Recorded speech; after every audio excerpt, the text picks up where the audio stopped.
Hello, I'm Craig Barton and welcome to this Tips for Teachers video.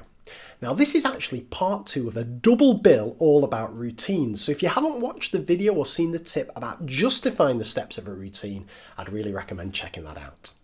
So just to recap, there are loads of routines involved in teaching. There's a selection of them there. You might have routines for setting out your work, how students ask questions, what they do if they finish, what they do if they're stuck, and so on and so forth. Loads of routines that we want our students to remember. Now, routines are dead important in teaching, I think, because they can increase time and attention dedicated to learning. So if we just take a very simple model of memory here, and we appreciate that working memory's got a finite capacity, students can only think or pay attention to a certain amount at any one time, then if students are thinking hard about the routine itself, what do I do here, what do I do next, then that takes attention away from thinking about the things that are really going to make a difference to students. So if we can get students to automate that routine, then we free up attention so students can think much more or much harder about the stuff that's going to help them learn.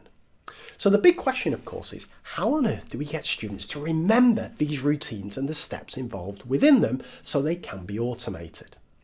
Well, I've been making a huge mistake with this for many years. I thought the key to it was explanation.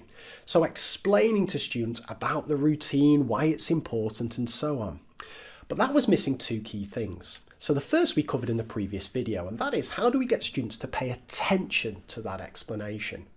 What I'm going to look at in this video is the part that comes afterwards, and that is the importance of retrieval. Retrieval for routines.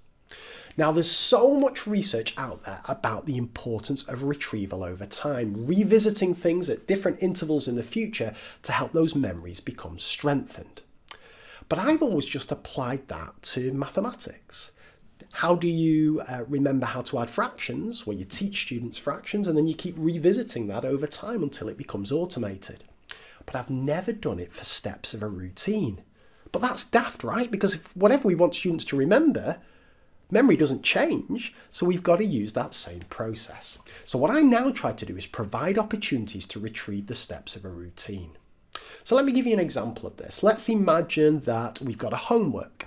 So on that homework, I'm going to have my normal kind of maths questions here. So one on kind of proportion, bit of substitution. Kids are having a great time. Then we get to question 5. What are the 3 things we do if we get stuck? So I'm providing an opportunity for students not just to retrieve mathematics, but to retrieve the routine.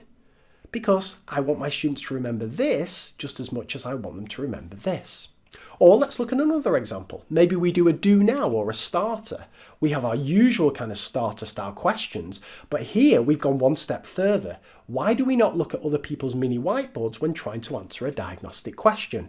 So not just remembering the steps of a routine, remembering the justifications of that step that we looked at in the previous video. So what do you think of that? How do you help your students remember your routines? Do you ever build them into retrieval opportunities? Would that work in your subject? Let me know. And also, if you could like the video and subscribe to my YouTube channel, I will be over the moon. Visit tipsforteachers.co.uk for more tips like this. Thanks so much for watching.